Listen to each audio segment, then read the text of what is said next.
നമ്മൾ ലോകകാര്യങ്ങൾ ചർച്ച ചെയ്തിട്ട് കുറേ ദിവസങ്ങളായി. ഇവിടുത്തെ ഈ ബഹളം, വി.ഡി. സതീശൻ, രമേശ് ചെന്നിത്തല, കെ.സി. വേണുഗോപാൽ, അത് ഇത് അലമ്പ് കച്ചറയൊക്കെ തീരട്ടെ എന്ന് വിചാരിച്ചിട്ട് ഞാനും വെയിറ്റ് ചെയ്തു. അനവസരത്തിൽ കയറിയിട്ട് നിങ്ങളോട് അന്താരാഷ്ട്ര പൊളിറ്റിക്സ് പറഞ്ഞിട്ട് കാര്യമില്ലല്ലോ എന്ന് കരുതി. മിനിഞ്ഞാന്ന് നമ്മളുടെ നെതന്യാഹു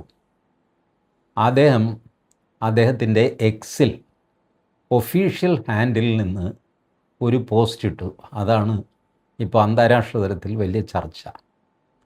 അദ്ദേഹം പറഞ്ഞു, ഈ ഓപ്പറേഷൻ റൈസിംഗ് ലയൺ എന്ന് വെച്ചാൽ ഇപ്പോൾ നടക്കുന്ന യുദ്ധം, ഇറാൻ ഇസ്രായേൽ അമേരിക്ക യുദ്ധം, അതിന് ഇസ്രായേൽ കൊടുത്ത പേര് ഓപ്പറേഷൻ റൈസിംഗ് ലയൺ എന്നാണ്. അമേരിക്ക കൊടുത്ത പേര് ഓപ്പറേഷൻ എപ്പിക് ഫ്യൂറി എന്നാണ്. അപ്പോൾ ഓപ്പറേഷൻ റൈസിംഗ് ലൈൻ ഇടയ്ക്ക് നെതന്യാഹു UAE സന്ദർശിച്ചു. ആരും അറിഞ്ഞില്ല. സീക്രട്ട്ലി വിസിറ്റഡ് എന്ന് തന്നെയാണ് അദ്ദേഹം എഴുതിയിരിക്കുന്നത്. സീക്രട്ട്ലി വിസിറ്റഡ് UAEയിലെ അൽ ഐൻ എന്ന സ്ഥലത്താണ് അദ്ദേഹം ചെന്നതെന്നും UAEയുടെ president Sheikh Mohamed bin Zayed Al Nahyan, എൻ്റെ അമ്മേ ഈ പേര് ഞാൻ തന്നെയാണോ പറഞ്ഞത്, എന്തു ആയിക്കോട്ടെ, ആ മനുഷ്യനുമായിട്ട് കണ്ടെന്നും 7 മണിക്കൂർ സംസാരിച്ചെന്നും ഒക്കെയാണ് നെതന്യാഹു പറഞ്ഞിരിക്കുന്നത്. UAE പരിഭ്രമിച്ചു. UAE പറഞ്ഞു, ഇല്ല ഇവിടെ ആരും വന്നിട്ടില്ല, ഞങ്ങൾ കണ്ടിട്ടില്ല എന്നൊക്കെ പറഞ്ഞിട്ട് ഒരു വീക്ക് ഡിഫൻസ്. അത് അത്ര ഒരു സ്ട്രോങ് ആയിട്ടൊന്നുമല്ല. എന്നാലും 3-4 സ്ഥലത്ത് പത്രക്കാരോടൊക്കെ പറഞ്ഞ് അതൊന്നുമില്ല കേട്ടോ, നെതന്യാഹു പറഞ്ഞത് ശരിയൊന്നുമല്ല, പുള്ളി ഇവിടെ വന്നിട്ടൊന്നുമില്ല എന്നൊക്കെ പറഞ്ഞു. അത് കഴിഞ്ഞപ്പോൾ അടുത്ത വാർത്ത വന്നു. ഈ ഇവരുടെ മൊസാദ് ഉണ്ടല്ലോ, ഇസ്രായേലിൻ്റെ രഹസ്യാന്വേഷണ ഏജൻസി മൊസാദ്, ഭൂലോക വീരന്മാരാണ്. അതിൻ്റെ ഡയറക്ടർ 2 തവണ UAEയിൽ വന്നു. ഈ ഫെബ്രുവരി 28 യുദ്ധം തുടങ്ങിയതിന് ശേഷം. കാര്യം ശരിയാണ്. ഈ UAEയിൽ ഇവരുടെ ഇസ്രായേൽ കൊടുത്ത അയൺ ഡോമൊക്കെ ഇരിപ്പുണ്ട്. അയൺ ഡോം, അയൺ ബീം, ഈ 2 മിസൈലും ഡ്രോണും ഒക്കെ തടുത്ത് തകർക്കുന്ന സാധനങ്ങളാണിത്. അയൺ ഡോം അവരുടെ ലോകപ്രശസ്തമാണല്ലോ. അയൺ ഡോമും കഴിഞ്ഞ് ഹമാസുകാരുടെ ആക്രമണം ഇസ്രായേലിലുണ്ടായി എന്ന് പറഞ്ഞിട്ടാണ് 23 ഒക്ടോബർ 7 രാത്രി നടന്ന ബഹളം. അതാണ് ഹമാസിൻ്റെ ശക്തി അവർ കാണിച്ചു കൊടുത്തത്. അതവരുടെ വലിയ വിജയമായിട്ട് ഇപ്പോഴും അവർ പറഞ്ഞുകൊണ്ട് നടക്കാറുണ്ട്, അയൺ ഡോം ഞങ്ങൾ മറികടന്നു എന്ന്. അപ്പോൾ അയൺ ഡോം മറികടക്കുന്നത് അത്ര എളുപ്പമൊന്നുമല്ല. അപ്പോൾ ഈ അയൺ ഡോം വെച്ചിട്ടാണ് UAE ഇറാനെ പ്രതിരോധിച്ചുകൊണ്ടിരുന്നത്. Iran Saudi Arabia, UAE, Kuwait, Oman, Qatar ഇവരെയൊക്കെ ആക്രമിച്ചല്ലോ. എന്തിനാണ് ആക്രമിച്ചതെന്ന് ഇറാൻ അറിഞ്ഞുകൂടാ. അവിടെയൊക്കെ അമേരിക്കൻ ബേസ് ഉണ്ടെന്ന് സങ്കല്പിച്ചുകൊണ്ട്, പക്ഷേ ആക്രമണം മുഴുവൻ ബേസിന് നേർക്കല്ല, റിഫൈനറിയുടെ നേർക്ക്, ഗ്യാസ് ഇൻസ്റ്റലേഷൻ്റെ നേർക്കൊക്കെയാണ് ഇറാൻ്റെ ആക്രമണം. ഏതായാലും ഇറാൻ അത് ചെയ്തുകൊണ്ടിരുന്നു. ഇപ്പോൾ അതിൻ്റെ മൊത്തം കണക്ക്, ഗ്രാഫ്, ചാർട്ട് ഒക്കെ പുറത്തു വന്നപ്പോഴാണ് ഇറാൻ ഇസ്രായേലിനെതിരെ 14,000 ആയുധങ്ങൾ ഉപയോഗിച്ചു. എന്നാൽ UAEക്കെതിരെ 29,000 ആയുധങ്ങൾ ഉപയോഗിച്ചു, ഇരട്ടിയിലേറെ. അതെന്ത് പരിപാടി? യുദ്ധം ഇറാനും ഇസ്രായേലും തമ്മിലും, ഇറാനും അമേരിക്കയും തമ്മിലുമാണ്. ഇതിന് UAE എന്തിന് ഇറാൻ ആക്രമിച്ചു? അതും ഇസ്രായേലിനെ ആക്രമിച്ചതിൻ്റെ ഇരട്ടിയിലധികം. ഇതെന്ത് പരിപാടിയാണ്? ഇപ്പോഴാണ് കാര്യങ്ങൾ വരുന്നത്. ഇറാൻ യഥാർത്ഥത്തിൽ യുദ്ധം ചെയ്യുന്നത് GCCയുമായിട്ടാണ്, അല്ലാതെ ഇസ്രായേലുമായിട്ടോ അമേരിക്കയുമായിട്ടോ അല്ല. ഗൾഫ് കൺട്രീസുമായിട്ടാണ് ഇറാൻ്റെ യുദ്ധം പ്രധാനമായും. കാരണം ഇറാൻ വിചാരിക്കുന്നു, ഗൾഫിനെ ആക്രമിച്ചു കഴിഞ്ഞാൽ ഓട്ടോമാറ്റിക്കായിട്ട് അമേരിക്കയും ഇസ്രായേലും പിന്മാറും, ലോകം മൊത്തം അലമ്പുണ്ടാകും. സ്ട്രെയിറ്റ് ഓഫ് ഹോർമുസ് തടഞ്ഞു കഴിഞ്ഞാൽ ലോകത്തെല്ലാവരും വിയർക്കും, വിഷമിക്കും.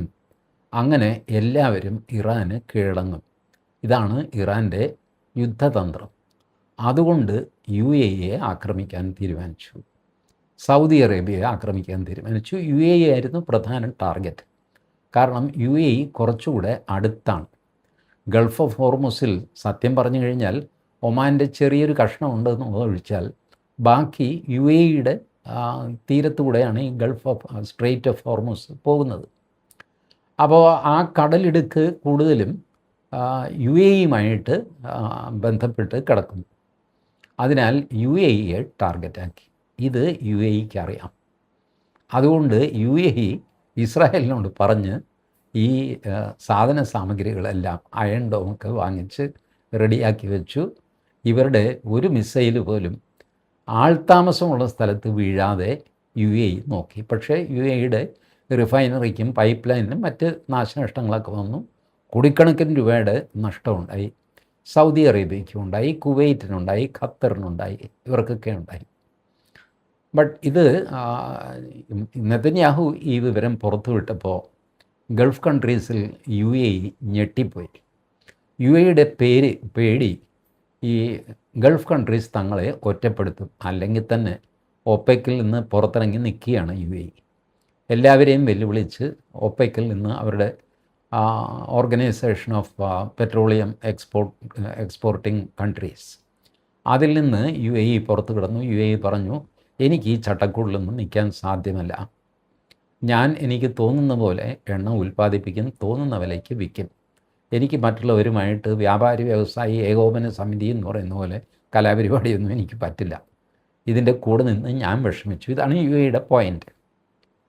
ശരി, ബാക്കിയുള്ളവരൊന്നും പറഞ്ഞൊന്നുമില്ല, എന്നാലും ചെറിയൊരു കയ്പ് അവിടെ അവശേഷിക്കുന്നു. അപ്പോൾ അങ്ങനെ നിൽക്കുമ്പോഴാണ് നെതന്യാഹുവിൻ്റെ ഈ ആറ്റം ബോംബ് വീഴുന്നത്. വാസ്തവത്തിൽ ആറ്റം ബോംബിനേക്കാൾ പവർഫുള്ളാണ് നെതന്യാഹുവിൻ്റെ ഈ പറച്ചിൽ. ഒന്നാമത്, നെതന്യാഹു വളവളാൻ വർത്തമാനം പറയുന്ന ഒരാളല്ല. അസാമാന്യമായ ഒരു ക്രെഡിബിലിറ്റി ആ മനുഷ്യൻ്റെ വാക്കുകൾക്കുണ്ട്. നമുക്ക് നെതന്യാഹുവിനെ ഇഷ്ടപ്പെടാതിരിക്കാം വേണമെങ്കിൽ, പക്ഷേ നെതന്യാഹുവിനെ അവഗണിക്കാൻ സാധ്യമല്ല. ട്രംപിനെ പോലെ രാവിലെ ഒന്ന് പറയുക, വൈകുന്നേരം വേറൊന്ന് പറയുക, ഈ പരിപാടി നെതന്യാഹുവിനില്ല. നെതന്യാഹു ഒരു കാര്യം ചെയ്താൽ ചെയ്തു എന്ന് തന്നെ പറയും. ചെയ്ത കാര്യങ്ങൾക്ക് അദ്ദേഹം ഉത്തരവാദിത്വം ഏറ്റെടുക്കും. ഇതൊക്കെ നെതന്യാഹുവിൻ്റെ സ്വഭാവങ്ങളാണ്. അപ്പം നെതന്യാഹു ഈ കുഴപ്പം പിടിച്ച സത്യം ഇപ്പോഴെന്തിനും പറഞ്ഞത് 13-ാം തീയതിയാണ്. 13, 14, 15 3 ദിവസമാണ് ട്രംപിൻ്റെ ചൈന സന്ദർശനം. ചൈന സന്ദർശനത്തിൽ ട്രംപ് ബിസിനസ് സന്ദർശനമാണ് കേട്ടോ. സത്യത്തിൽ ഈ ഹോർമുസ് പ്രശ്നമൊക്കെ ഉണ്ട്, ഇല്ലെന്നല്ല, യുദ്ധം ഒക്കെ അതിൻ്റെ അജണ്ടയിലുണ്ട്. എങ്കിലും ബിസിനസ്സാണ് ട്രംപിന് മുഖ്യം. അതുകൊണ്ട് ട്രംപ് വലിയ മൾട്ടിനാഷണൽ കമ്പനിയിലെ എക്സിക്യൂട്ടീവ്സിനെയൊക്കെ കൊണ്ടാണ് ചൈനയിലേക്ക് പോയിരിക്കുന്നത്. അതിൽ നമ്മളുടെ ബോയിങ് ഉണ്ട്, എൻവിഡിയ ഉണ്ട്, അങ്ങനെ വലിയ സോഫ്റ്റ്വെയറും അല്ലാതെയും ഒക്കെയുള്ള ബിസിനസ് അതിൻ്റെ തലവന്മാരെല്ലാം ഉണ്ട്. ഇവരെയൊക്കെ കൊണ്ടുപോയി ചൈനയിൽ കൊണ്ടുപോയി അവിടെയാണെങ്കിൽ വലിയ പ്രശ്നം, സെക്യൂരിറ്റിയാണ് വലിയ പ്രശ്നം. ചൈന ഈ ബിസിനസ്സുകാരെയൊക്കെ ചാരപ്രവൃത്തിയിലൂടെ ഇവരുടെ മൊബൈലിലുള്ള രഹസ്യങ്ങൾ ചോർത്തിയെടുക്കും എന്ന് അമേരിക്ക ഭയക്കുന്നു.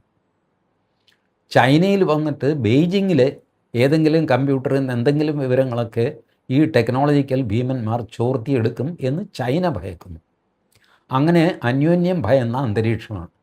ഒരു മൊബൈൽ ചാർജർ കുത്തരുത് എന്ന് വരെ ഈ ടെക് ഭീമന്മാർക്ക് അമേരിക്കൻ CIA ഒക്കെ നിർദ്ദേശം കൊടുത്തിട്ടുണ്ട്. നിങ്ങൾ വളരെ സൂക്ഷിക്കണം, മൊബൈൽ ചാർജ് ചെയ്യാൻ ശ്രമിക്കരുത്, സ്വന്തം ചാർജർ കൊണ്ടുപോയിട്ട് വേണം ചൈനയിൽ ചാർജ് ചെയ്യാൻ. ചൈനയുടെ ഒരു പ്ലഗിലോ സോക്കറ്റിലോ ഒന്നും തന്നെ നിങ്ങൾ തുടരുത്. നിങ്ങളുടെ ഒരു യന്ത്രവും ലാപ്ടോപ്പോ അതോ ഇതോ ഒന്നും ഘടിപ്പിക്കരുത്.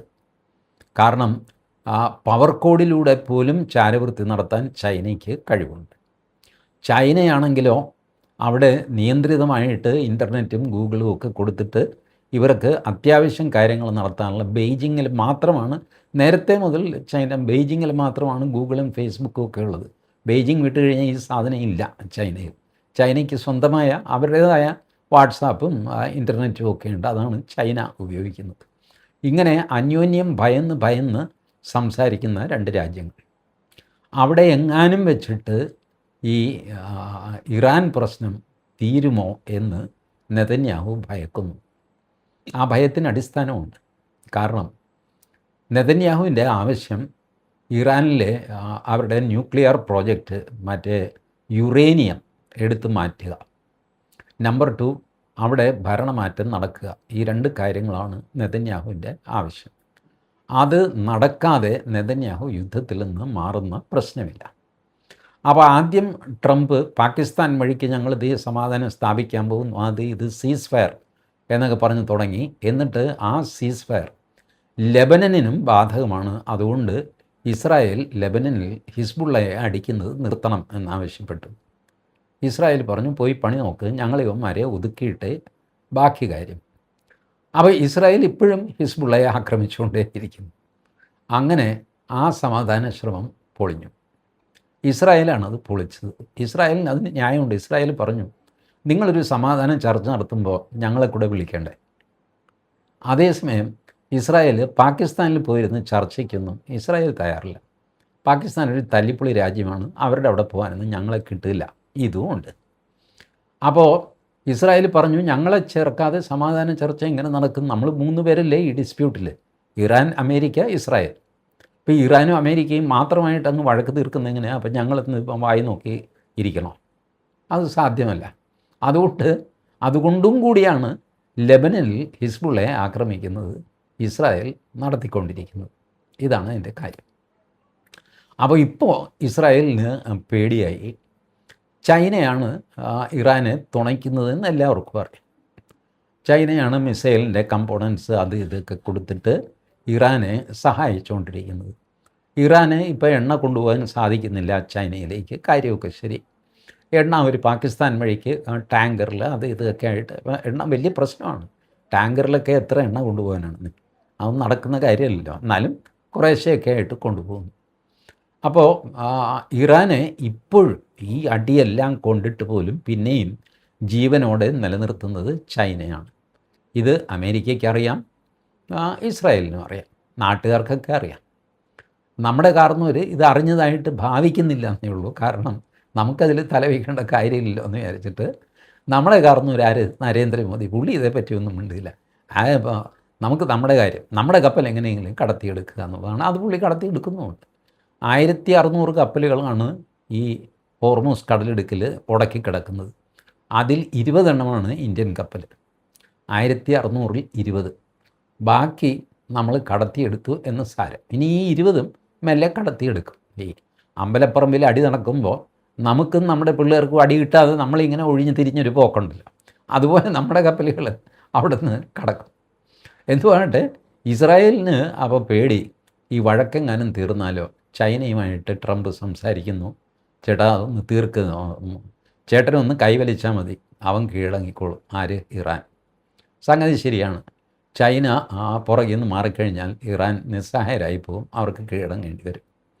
അങ്ങനെ എങ്ങാനും കാലക്കേടിന് സംഭവിച്ചാലോ, എന്നെ ചേർക്കാതെ അടുത്ത സമാധാന ചർച്ചയിൽ സമാധാനം വന്നാലോ എന്നാണ് നെതന്യാഹുവിൻ്റെ പേടി. അതിന് പാരവയ്ക്കാനായിട്ടാണ് അമേരിക്കയെ ചേർക്കാതെ വേറൊരു യുദ്ധം ഇവിടെ നടക്കുന്നുണ്ട് എന്നറിയിക്കാൻ വേണ്ടിയിട്ടാണ് നെതന്യാഹു ഈ സത്യാവസ്ഥ തുറന്നു പറഞ്ഞത് സത്യമാണ്. പക്ഷേ അത് ഇപ്പോൾ പറയാനുള്ള കാരണം ഇതാണ്, സമാധാന ചർച്ച ഉഴപ്പിക്കളയണം. ട്രംപ് നമസ്കരിച്ചു നെതന്യാഹുവിന്. എൻ്റെ പൊന്ന് ചേട്ടാ, ചേട്ടൻ ഇങ്ങനെ തുടങ്ങാതെ, ഈ നേരത്ത് തന്നെ വേണമായിരുന്നു ഇത് പറയാൻ. ഇതൊക്കെ നമുക്കെല്ലാം നേരത്തെ അറിയാം. അമേരിക്കയ്ക്ക് ഇതറിയാം. ഈ അയൺ ഡോമൊക്കെ കൊണ്ടുപോയിരിക്കുന്ന അമേരിക്ക അറിയാതിരിക്കുമോ? അറിയുകയൊക്കെ ചെയ്യും. സൗദി അറേബ്യയ്ക്ക് അറിയാം, ഖത്തറിനറിയാം. ഇറാനാണെങ്കിൽ പൊട്ടിത്തെറിച്ചിട്ട് പറഞ്ഞു, നെതന്യാഹു നീ അലയനിൽ വന്ന്, ഞാൻ ഇത് IRGCക്കാർ പറയുന്നത് ഞങ്ങൾക്കിത് നേരത്തെ അറിയാം, ഞങ്ങളിത് ഞങ്ങളുടെ മുകളിലേക്ക് അന്ന് മെസ്സേജ് കൊടുത്തതാണ്. അന്ന് അൽ ഖമനൈ പോലും ഇത് വിശ്വസിച്ചില്ല. കാരണം നെതന്യാഹു UAE വരിക എന്ന് പറഞ്ഞാൽ അസാധ്യമാണ്, നടക്കാത്ത കാര്യമാണ്. ഇങ്ങനെയാണ് എല്ലാവരും വിചാരിച്ചിരിക്കുന്നത്.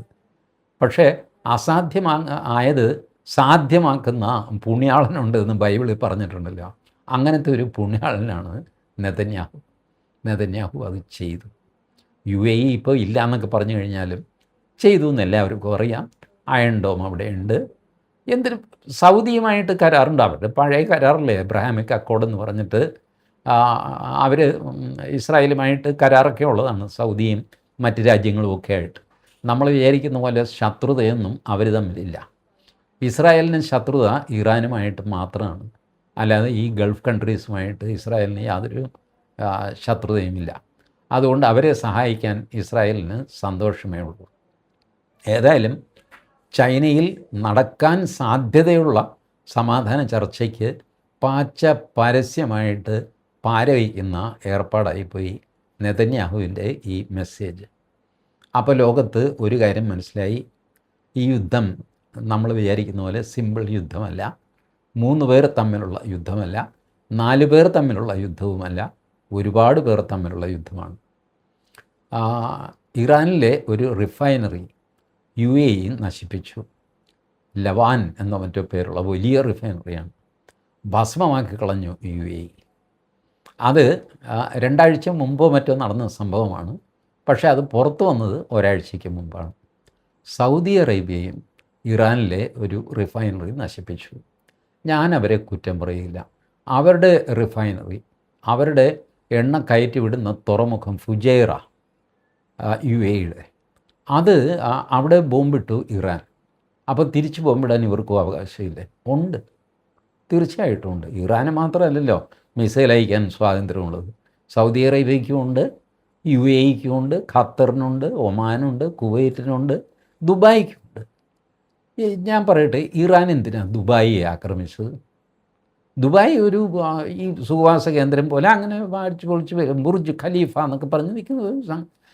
മറ്റാർക്കും ഒരു ഉപദ്രവവും ചെയ്യാതെയാണ് അത് ജീവിച്ചു പോകുന്നത്. എന്തിനാണ് അവർ ആക്രമിച്ചത്? അപ്പോൾ ഇറാൻ്റെ ഹുങ്കാണ്, ഞാൻ ആരെയും തല്ലും, ഞാൻ എന്തും ചെയ്യും, കീലേരി അച്ചുവാണ് ഞാൻ, ധൈര്യമുള്ളവൻ ഇറങ്ങി ഓടാം എന്നൊക്കെ പറഞ്ഞിട്ട് എൻ്റെ കയ്യിലൊരു തോടുണ്ട്, ആ തോട്ടിൽ കൂടെ ഒരു വള്ളം പോകാൻ ഞാൻ സമ്മതിക്കില്ല എന്നൊക്കെ പറഞ്ഞ് ബഹളം വയ്ക്കുന്നു. ആ തോട് അന്താരാഷ്ട്ര തോടാണിപ്പോൾ അത്, അല്ലാതെ അത് ഇറാന് പതിച്ചു കൊടുത്തിട്ടൊന്നുമില്ല. ഒരു കരയിൽ ഇറാനാണെന്ന് പറഞ്ഞിട്ട് തോട് മൊത്തം ഇറാൻ എഴുതി കൊടുക്കാൻ പറ്റുമോ? ഇക്കണക്കിന് ഇന്ത്യൻ മഹാസമുദ്രം എന്നാണ് പേര്, അതുകൊണ്ട് മൊത്തം സമുദ്രം നമ്മുടെയാണെന്ന് നമ്മൾ പറഞ്ഞ ആരെങ്കിലും കേൾക്കുമോ? അതിൻ്റെ പേര് ഇന്ത്യൻ ഓഷ്യൻ എന്നാണ്. That doesn't mean that the whole ocean belongs to India. അപ്പോൾ അതിൽ അന്താരാഷ്ട്ര കപ്പൽച്ചാൽ മുഴുവൻ ഇന്ത്യൻ ഓഷ്യനിലൂടെയല്ലേ പോകുന്നത്. അപ്പോൾ അതിൽ കയറി നമ്മൾ ഇതിലേ പോകണമെങ്കിൽ എന്നോട് ചോദിച്ചിട്ട് വേണം പോകാൻ, $2 മില്യൺ വീതം എനിക്കിതാ എന്നൊക്കെ പറയാൻ തുടങ്ങിയാൽ എന്തു ചെയ്യും? അത് ശരിയല്ല.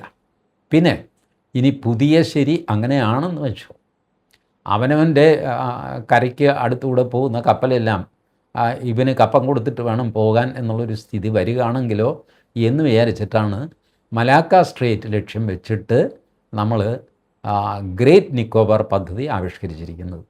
അത് തുറന്നു പറയാമല്ലോ. അതും കൂടെ മനസ്സിൽ വെച്ചിട്ടാണ്. കാരണം ലോകക്രമം എങ്ങനെ മാറും നമുക്ക് പറയാൻ പറ്റില്ല. കയ്യൂക്കുള്ളവൻ കാര്യക്കാരൻ എന്നുള്ള സ്ഥിതി നാട്ടിൽ നിലനിൽക്കുകയാണെങ്കിൽ നമ്മളും കയ്യൂക്കുണ്ടാക്കിയല്ലേ പറ്റുള്ളൂ. അല്ലാതെ നമ്മൾ ന്യായസ്ഥനായിട്ട് നിന്ന് കഴിഞ്ഞാൽ ആരെങ്കിലും വഹിക്കുമോ? അതുകൊണ്ട് അടിച്ചാണ് നേടാൻ പോകുന്നത്. ഇനി അങ്ങോട്ട് ലോകം ഏറ്റവും നല്ല അടികാരനെയാണ് അംഗീകരിക്കാൻ പോകുന്നതെങ്കിൽ നമ്മളും അടിയും തടയും പഠിച്ചേ പറ്റുള്ളൂ. അതല്ലാതെ വേറെ നിവൃത്തിയില്ല. അതുകൊണ്ടാണ് നമ്മൾ ഗ്രേറ്റ് നിക്കോബാർ പദ്ധതി ആവിഷ്കരിച്ചത്. അതുകൊണ്ടാണ് രാഹുൽ ഗാന്ധി അതിന് പാരവയ്ക്കുന്നത്. അതും പറയണമല്ലോ, ഏതായാലും ഗൾഫിലെ യുദ്ധം ഒരു പുതിയ തലത്തിലേക്ക് കടക്കുന്നു. ഇറാൻ, ഇസ്രായേൽ, അമേരിക്ക, ഈ 3 പേരല്ലാതെ പ്രകടമായിട്ട് UAE രംഗത്ത് വന്നിരിക്കുന്നു. താമസിയാതെ സൗദി അറേബ്യൻ രംഗത്ത് വരും. പാകിസ്ഥാൻ മധ്യസ്ഥത എന്നൊക്കെ പറയുന്നത് വെറുതെ ആകാശകുസുമം പോലെ ഇല്ലാതെയായി. വെറുതെ പാകിസ്ഥാനെ ഉപയോഗിച്ചു മറ്റുള്ളവർ, അത്രേ ഉള്ളൂ. പാകിസ്ഥാന് ആ ഹോട്ടൽ ചാർജ് പോലും കൊടുക്കാൻ പറ്റിയില്ല.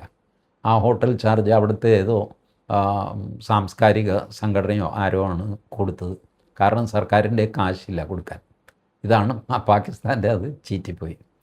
ഇപ്പോൾ വീണ്ടും ഖത്തർ വഴിക്കും ബെയ്ജിങ് വഴിക്കും ഒക്കെയുള്ള സമാധാന ശ്രമങ്ങളാണ് നടന്നുകൊണ്ടിരിക്കുന്നത്.